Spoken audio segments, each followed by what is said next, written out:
सभी का स्वागत है आज के इस क्लास में, जिसमें हम लोग क्लास 12 फिजिक्स चैप्टर 1 जो कि इलेक्ट्रिक चार्ज एंड फील्ड नाम का चैप्टर है, वैद्युत आवेश तथा क्षेत्र, उसके हम लोग 50 महत्वपूर्ण ऑब्जेक्टिव प्रश्न को देखने वाले हैं। तो आज का हमारा क्लास ऑब्जेक्टिव प्रश्न है, जिसमें हम लोग 50 ऑब्जेक्टिव देखेंगे। आप लोग हमारे साथ बने रहिए, बेहतरीन तरीके से बहुत अच्छे अच्छे प्रश्न हैं।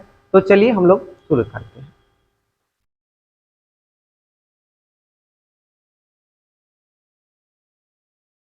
तो देखिए आज का हमारा ये पहला प्रश्न है कि वैद्युत क्षेत्र की तीव्रता का मात्रक।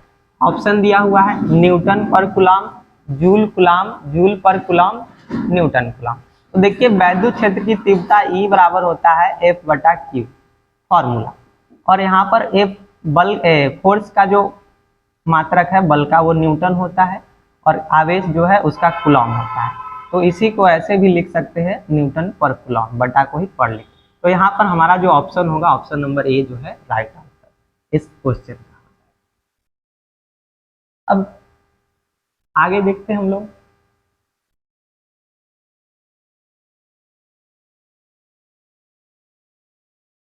देखिए अब दूसरा प्रश्न क्या कह रहा है कि धनावेशित, यहाँ पे धनावेशित वस्तु में होता है। पहला है ये इलेक्ट्रॉन है, इसे इलेक्ट्रॉन की कमी, इलेक्ट्रॉन की बढ़ोतरी, प्रोटॉन की कमी, न्यूट्रॉन की कमी। क्या कहा जा रहा है कि कोई वस्तु है जिस पर धन आवेश। देखिए आवेश दो तरह के होते हैं, एक धन आवेश और एक ऋण आवेश। जिस पर इलेक्ट्रॉन कम जाता है उसको बोलते हैं धन आवेश, और जिस पर इलेक्ट्रॉन ले लेता है, कर्जा ले लेता है, उसको बोलते हैं ऋण आवेश। ठीक है, यानी कि इस पर इलेक्ट्रॉन बढ़ जाएगा। और ये पूछ क्या रहा है कि धनावेशित वस्तु में होता है इलेक्ट्रॉन की कमी कि इलेक्ट्रॉन की बढ़ोतरी। तो ये धन है, क्या है, धनी व्यक्ति है, किसी को दे देगा तो इलेक्ट्रॉन को देगा, इसीलिए इसमें ऑप्शन नंबर ए जो है राइट हो जाएगा।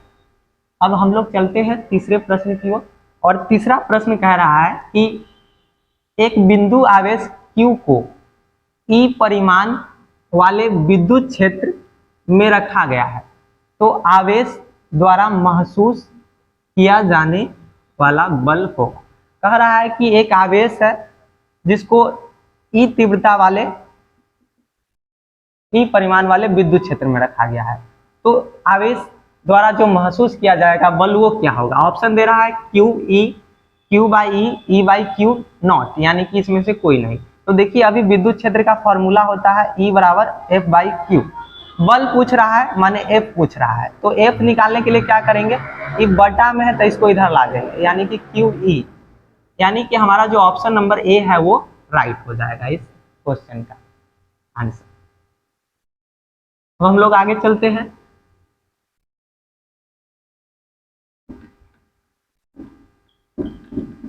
अगला प्रश्न क्या कह रहा है कि जब किसी वस्तु को आवेशित किया जाता है तो उसका द्रव्यमान, माने कोई वस्तु है जिसको आवेशित किया जाता है।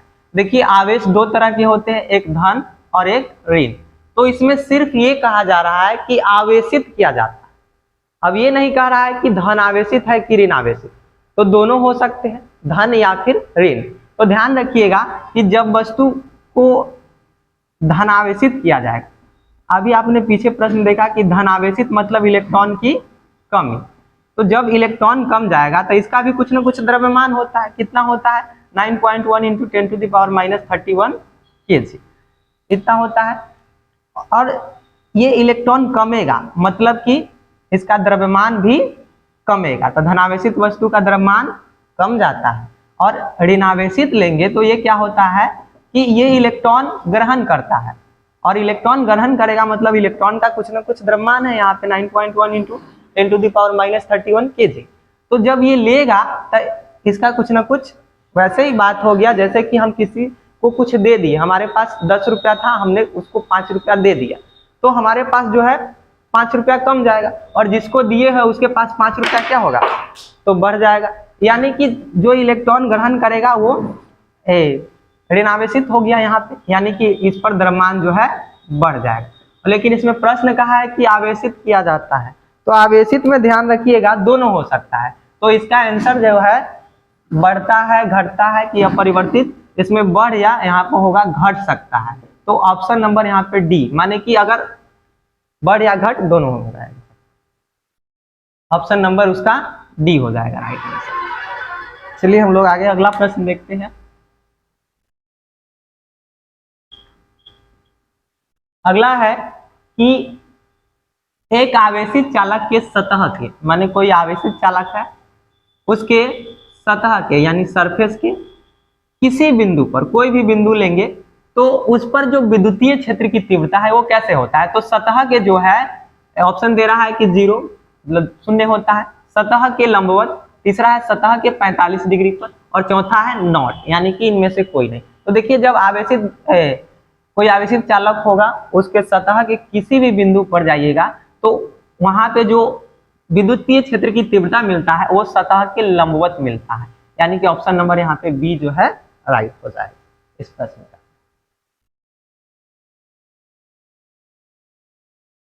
अब आगे हम लोग चलते हैं।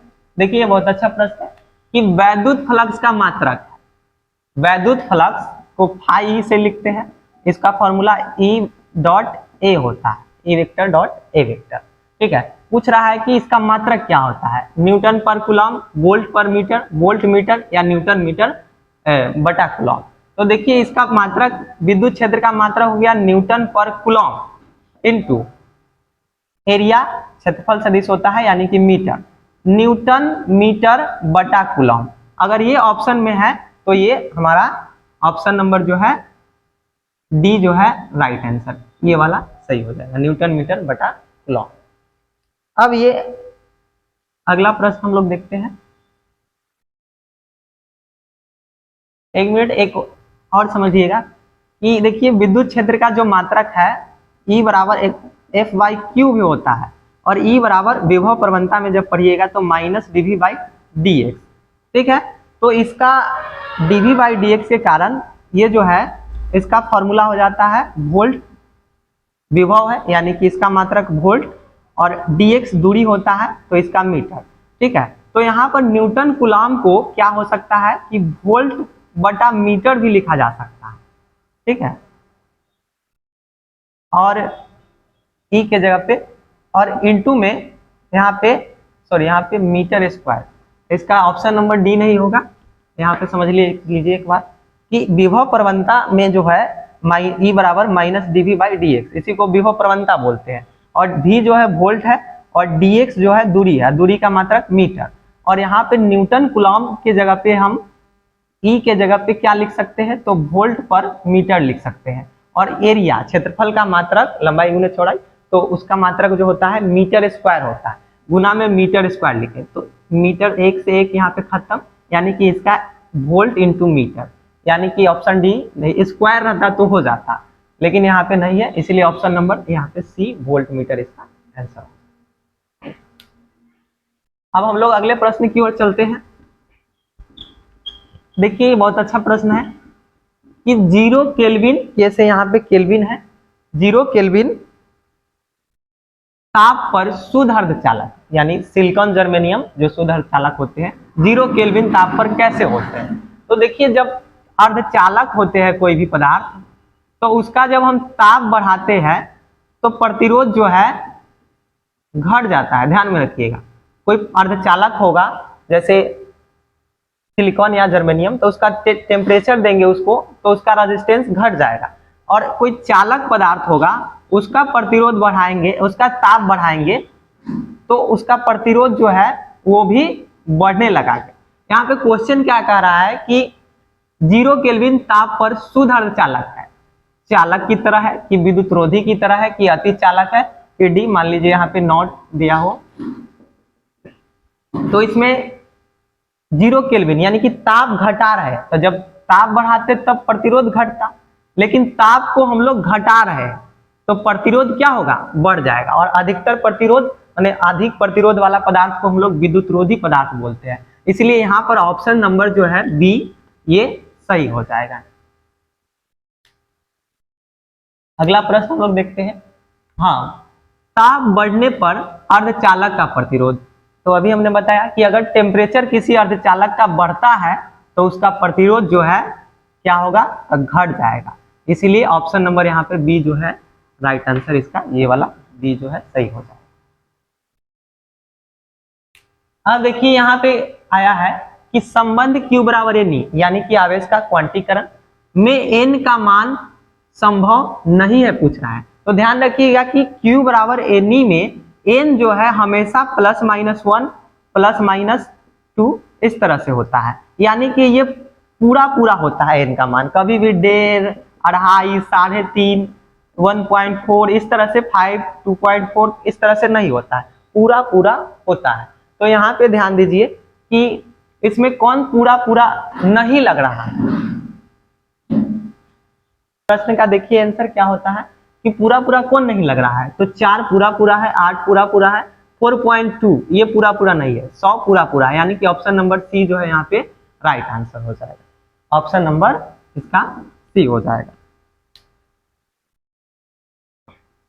अब अगला प्रश्न हम लोग देखते हैं, निम्नलिखित में कौन सदिश राशि है। सदिश यानी कि जिसमें दिशा और परिमाण दोनों जरूरी हो, उसको सदिश बोलते हैं।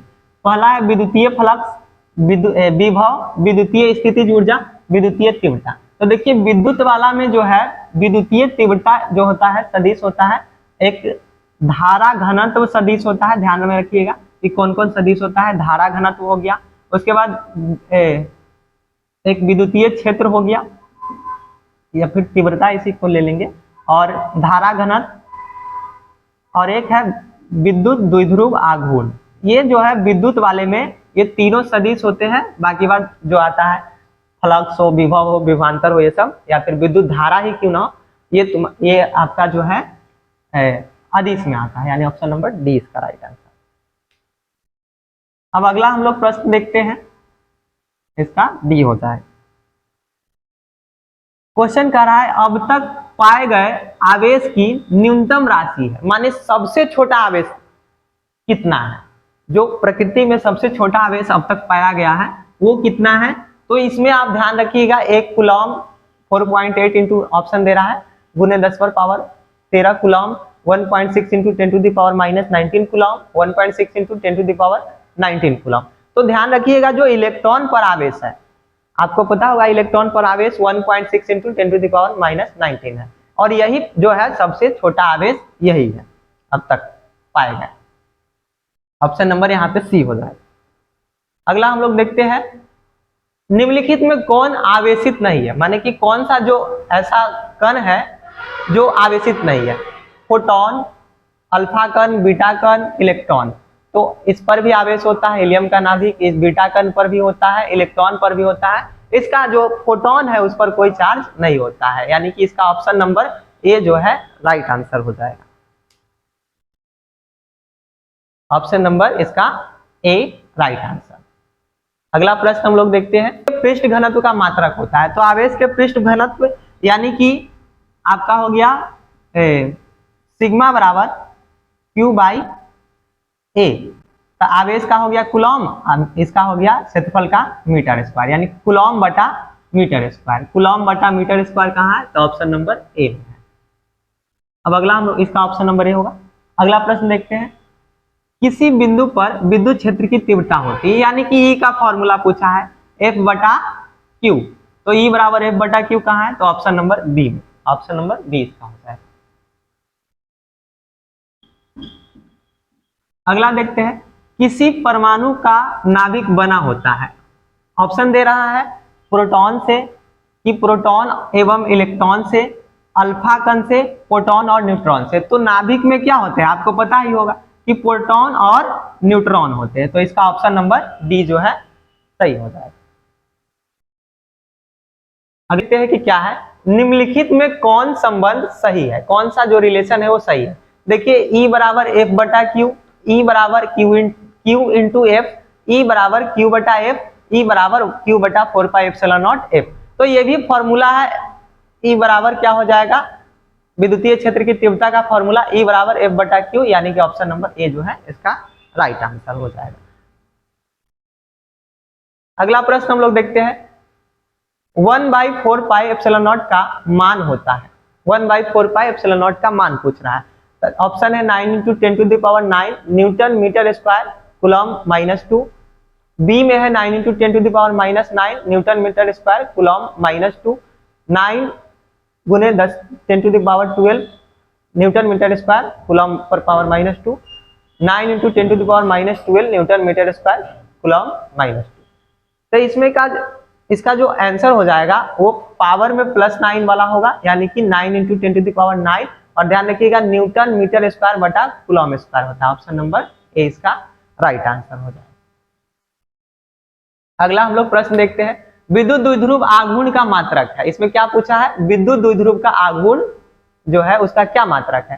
Coulomb × metre square, coulomb metre, coulomb बटा मीटर, कूलम बटा मीटर स्क्वायर। तो देखिए P बराबर फॉर्मूला होता है 2QL और ये मात्रक पूछा है तो 2L, इसको ऐसे भी लिख सकते हैं Q × 2L। Q माने कूलम हो गया, 2L दूरी होता है, इसलिए कूलम और दूरी का मात्रक metre, coulomb × metre. Option number B जो है राइट आंसर हो जाएगा इसका। अगला प्रश्न हम लोग देखते हैं, इसका ऑप्शन नंबर बी हो जाएगा राइट आंसर।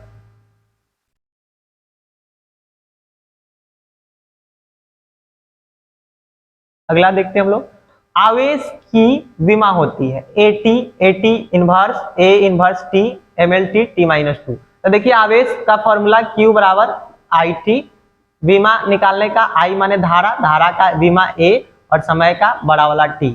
तो जो AT है माने कि ऑप्शन नंबर ए राइट हो जाएगा इसका विमा। अगला प्रश्न देखते हैं, यहाँ पे देखिए क्या कह रहा है, किसी गोलीय पृष्ठ के अंदर यदि +Q आवेश रख दिया जाए तो संपूर्ण पृष्ठ से निकलने वाले विद्युत फ्लक्स कितना होता है। यानी कि ये गॉस का प्रमेय है, तो गॉस का प्रमेय आप लोग पढ़े होंगे, फाई बराबर जो होता है आवेश गुना 1/ε0, यानी कि इसी को हम लोग Q बटा ε0। तो यही तो पूछ रहा है कि फ्लक्स कितना होगा टोटल, तो यहाँ पर ऑप्शन नंबर बी जो है इसका राइट हो जाएगा। अगला प्रश्न हम लोग देखते हैं,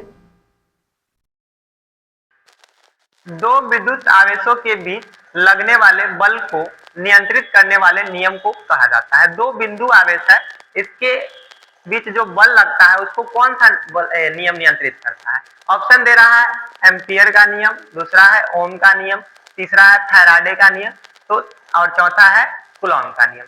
तो आप लोग पढ़े होंगे कूलॉम का नियम जो है दो आवेश बिंदु आवेशों के बीच लगने वाले बल के समानुपाती और दूरी के वर्ग के बीच समानुपाती। ऑप्शन नंबर डी इसका राइट। अगला हम लोग देखते हैं, विद्युत क्षेत्र रेखाओं से जानकारी प्राप्त होती है, यानी कि जो विद्युत क्षेत्र रेखा होता है उससे क्या जानकारी मिलती है हमको।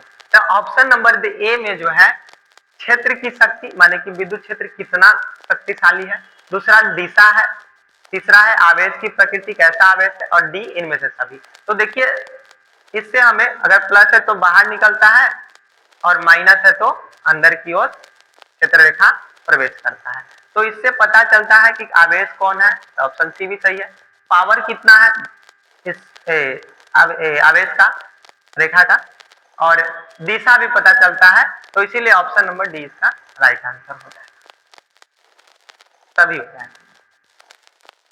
अगला हम लोग देखते हैं, परावैद्युतांक का एसआई मात्रक। परावैद्युतांक का मात्रक पूछ रहा है, newton inverse coulomb inverse metre square. B में है न्यूटन कूलॉम स्क्वायर बटा coulomb square metre square, C है newton coulomb -2 metre square, D है coulomb square newton inverse metre -2।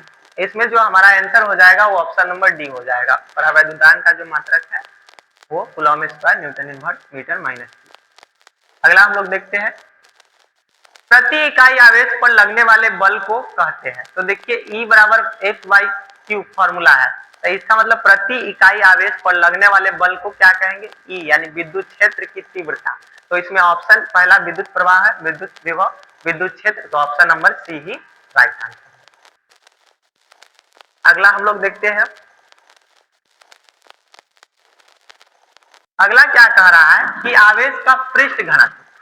पृष्ठ घनत्व का फॉर्मूला सिग्मा बराबर होता है Q बटा A। देखिए अगर रेखीय घनत्व रहे तो लैम्डा बराबर Q बटा L लिखेंगे, पृष्ठीय है तो Q बाई ए लिखेंगे, और अगर आयतनी है तो Q बाई भी लिखेंगे। तो इसमें पूछा क्या है, आवेश का पृष्ठ घनत्व, यानी कि ऑप्शन नंबर जो है सिग्मा बराबर Q बटा ए, ये सही हो जाएगा, बाकी बात सब गलत है। हाँ, ये जो क्वेश्चन दे रहा है क्या कि एक प्रोटॉन में न्यूनतम आवेश होता है, एक प्रोटॉन पर आवेश पूछ रहा है।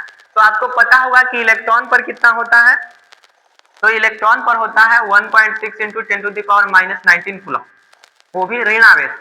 और प्रोटॉन पर क्या होता है, इतना ही होता है लेकिन धन आवेश। तो आप ऑप्शन इसमें देखिए कौन सा है, ये 1.6 दे रहा है, ये -10, ये -19, तो यही हमारा सही होता है। आगे हम लोग बढ़ते हैं, इसका ऑप्शन नंबर सी हो जाए। अगला है कि बहुत अच्छा प्रश्न है कि 6.4 एम्पियर की धारा एक कंडक्टर से बह रही है, तो प्रति, चलिए अब हम लोग अगला प्रश्न देखते हैं क्या कह रहा है कि 6.4 एम्पियर की धारा एक कंडक्टर यानी चालक में बह रही है, तो प्रति सेकेंड बहने वाले इलेक्ट्रॉन की संख्या क्या होगी। ये फॉर्मूला Q बराबर ए, क्या लिखेंगे, धारा का फॉर्मूला I बराबर Q बाई Q। इससे पहले आप क्या कीजिए, जो दिया हुआ वो लिख लीजिए। जैसे एम्पियर की धारा यानी कि I का मान जो है 6.4 दिया है, और उसके बाद प्रति सेकेंड यानी कि टाइम बराबर प्रति सेकेंड यानी 1 सेकेंड, और पूछ रहा है कि इलेक्ट्रॉन की संख्या क्या होगी, यानी कि n का मान क्या होगा। तो आपने फॉर्मूला पढ़ा होगा I बराबर Q बाई T, धारा का फॉर्मूला, और आपने क्वांटमीकरण पढ़ा होगा कि Q बराबर क्या होता है, Ne बाई T, ठीक है। तो हम लोग I बराबर लिख सकते हैं Ne बाई T, और यहाँ पे हमको n निकालना है। तो देखिए रख लेंगे मान, I बराबर कितना है 6.4 है, n का मान कितना है, तो यही तो निकालना है E, ये तो मूल आवेश का मान पता ही 1.6 इंटू 10⁻⁻19 कूलम होता है, और T 1 है, तो हमको n निकालना है, यानी कि गुना में है तो इधर लाएंगे तो भाग में हो जाएगा, 6.4 बाई 1.6 इंटू 10⁻⁻19 बराबर n। अब क्या करेंगे, पॉइंट से पॉइंट उड़ा देंगे, 16 चौका 64, और ये माइनस में है, पावर ऊपर जाएगा तो प्लस में, यानी कि 4 इंटू 10⁻+19 बराबर आंसर हो जाएगा इलेक्ट्रॉन, ठीक। यानी कि इसमें जो ऑप्शन नंबर ए जो है वो राइट हो जाएगा। अगला हम लोग देखते हैं, अगला क्या कह रहा है कि जब एक विद्युत द्विध्रुव को एक समान विद्युत क्षेत्र में, एक समान विद्युत क्षेत्र है, इसमें विद्युत द्विध्रुव को रखा गया है, एक +Q और एक -Q, तो इस पर जो बल लगेगा, फोर्स लगेगा, वो क्या होगा, ये पूछा जा रहा है। ऑप्शन है एक शुद्ध बल, एक बल आघूर्ण, एक शुद्ध बल और बल आघूर्ण, ना तो एक शुद्ध बल और ना ही बल आघूर्ण। यानी कि इसमें जो जब विद्युत क्षेत्र में द्विध्रुव को रखते हैं तो उस पर बल आघूर्ण लगता है, टाउ, जिसको टाउ से सूचित करते हैं, यानी कि इसका ऑप्शन नंबर बी जो है राइट आंसर हो जाएगा। ऑप्शन नंबर इसका बी जो है वो सही हो जाएगा। अब अगला हम लोग देखते हैं, इसका ऑप्शन नंबर बी।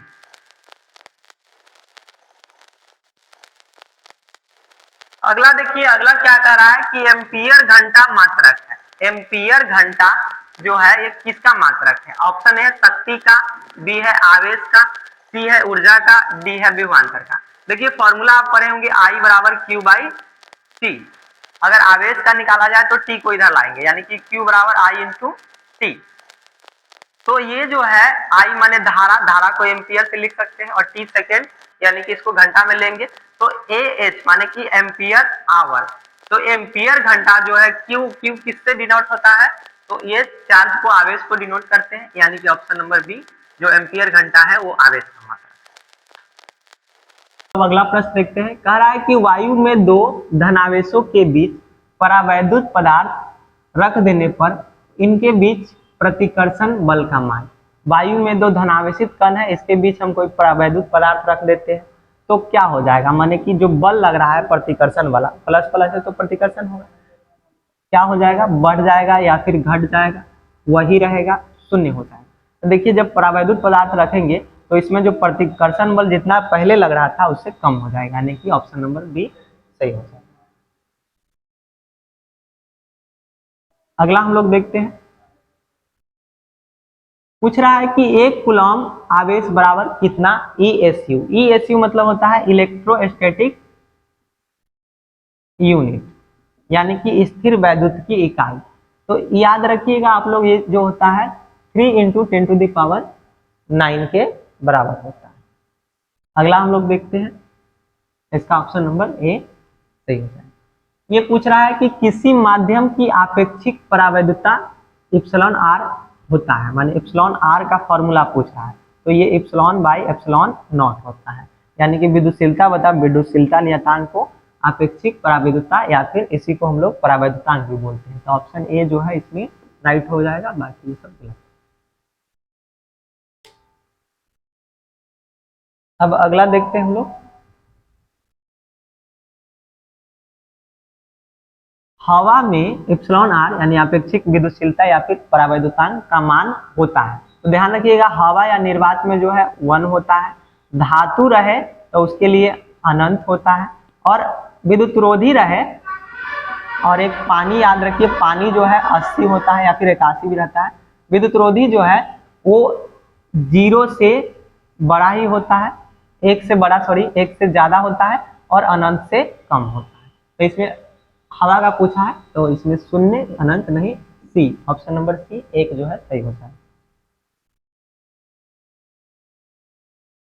अब अगला है, किसी दूरी पर अवस्थित दो आवेशित कण के बीच विद्युत बल F, कोई दो आवेशित कण है उसके बीच जो बल लग रहा है वो F है, यदि उनके बीच की दूरी आधी कर दे जाए तो विद्युत बल का मान क्या होगा, यानी F समानुपाती कूलॉम नियम से Q1 Q2 बटा R स्क्वायर।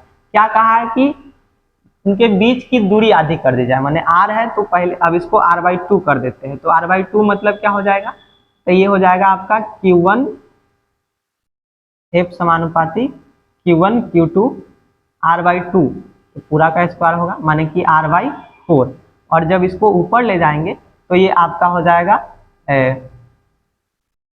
4 गुना हो जाएगा, यानी कि बल जो है क्या होगा, ये ऊपर जाएगा तो 4 हो जाएगा, बल का मान 4 गुना यानी 4F हो जाएगा। तो चलिए आज का क्लास हम यहीं तक रहने देते हैं, फिर आएंगे एक नए वीडियो के साथ, नए टॉपिक, नए ऑब्जेक्टिव क्वेश्चन या सब्जेक्टिव क्वेश्चन के साथ। तो चलिए आपका धन्यवाद।